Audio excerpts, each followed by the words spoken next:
because they recognize that an education is the great equalizer, for their kids to have better opportunities. And why are we not championing that issue in every single community? How do conservatives and Republicans miss these opportunities time after time after time? Because we're afraid.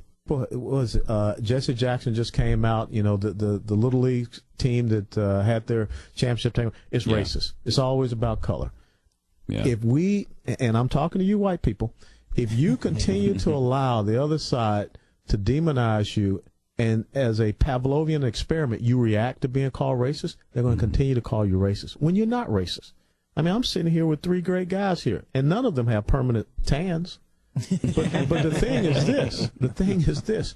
We are all united based upon love of country. Yeah. And if there's something we should remember in this month, it has to be about content of character, not about color of skin. So how do you react if somebody calls you racist? Jesse Jackson comes and starts calling you racist. You keep talking. You ignore it. Because if you are speaking that which is true, what needs to be said. The tragedy of Michael Brown was that he came from a broken home. He did not have education opportunities.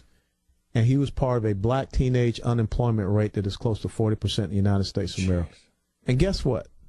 Who canceled the D.C. school voucher program in 2009? President Obama. President Obama. But where does his kids go to school? Sidwell Friends.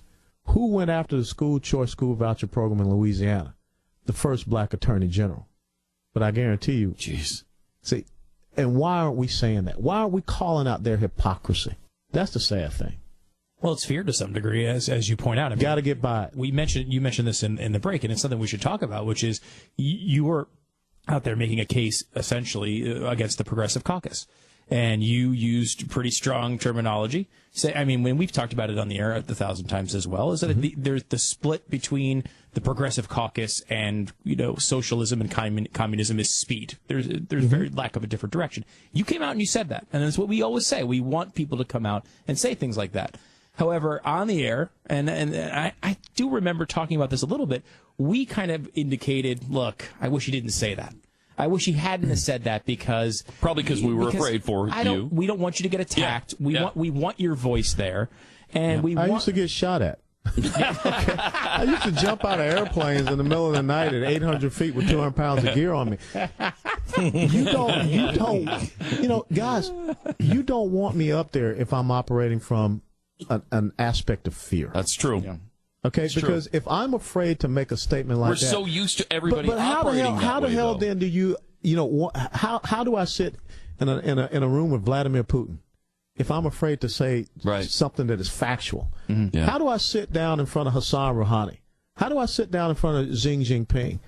And see, that's what courage is. How do you even address Mr. Xi Jinping with a straight face if you have to say Xi Jinping? I'm just saying. I can't say it 3 times.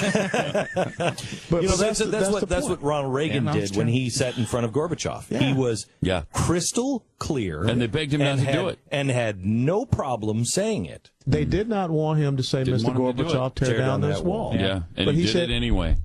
It's going in there. Yeah. And see, that's what we need. When you talked about who is out there, whatever, I'm not looking at names. That's the type of model that we need. Is it fuel that's too easy? Essentially, it makes the issue easy for the press to vilify somebody like you who's working hard and doing the right thing. Who cares what the press thinks? Well, do they not influence the people who say, look, Alan West is great, but he just says things that are too out there, and I don't want to deal with that. I'd rather have someone who doesn't say that. They say that about Ted Cruz. They're going to say that about anyone that stands up against them. The only person that's going to be acceptable to them is someone that is acceptable to them. Right. Good to hear somebody just plain spoken. It's been a long time. No parsing of words. No beating around the bush. Two things. Our vocabulary is short. 2 things that we have to cover before we run out of time. Yeah. One, you say Hillary Clinton is not running. I do not believe Hillary Clinton is going to run. I believe that the far left wants Elizabeth Warren. The Obama machine wants Elizabeth Warren. Because they are looking at the person that will carry on President Obama's legacy. If it's Hillary Clinton, Barack Obama's a footnote. Elizabeth Warren, their campaign operatives, everyone wants it, and it has to be a gimmick.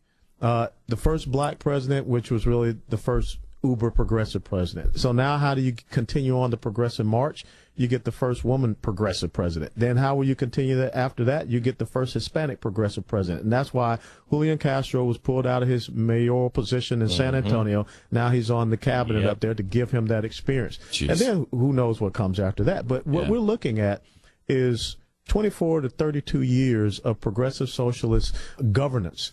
And that's why you see their obtuse way, because that's how they're lining this up. And we have to recognize that. So I think it's Elizabeth Warren. Sorry, Pat. That's a bad thing. Pat has to eat his underwear if that happens. But, and Wall Street's too close to the Clintons.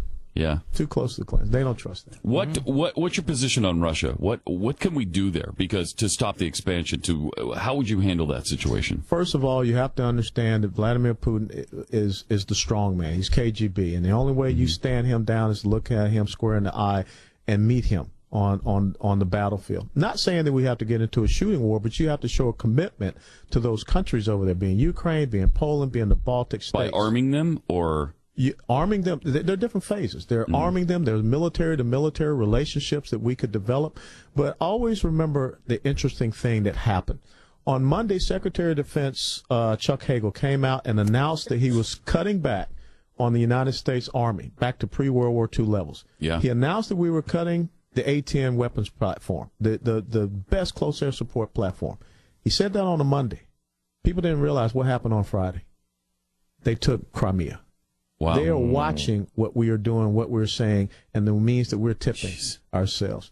The other thing is we should be the number one producer, consumer, and exporter of oil and natural gas resources, so we continue to undermine Russia, OPEC, and all of these people. Europe should not have to go to Russia. None of those Eastern European countries should have to go to Russia. That's where the president's wrong. I know Keystone is going to his desk. He should approve that. And we should, be fracking. We should be doing whatever is possible to make sure that we now use energy independence as a mechanism for our national security. And I just realized I haven't been speaking to Alan West. We might have been talking to Alan West, and that might be who is sitting here. But I'm hearing the words of Ronald Reagan for this last hour. It sounds an awful lot like Ronald Reagan. It's good to see you, sir. Good to have you in Texas, and we'll see you again. Absolutely. Thank you, Glenn.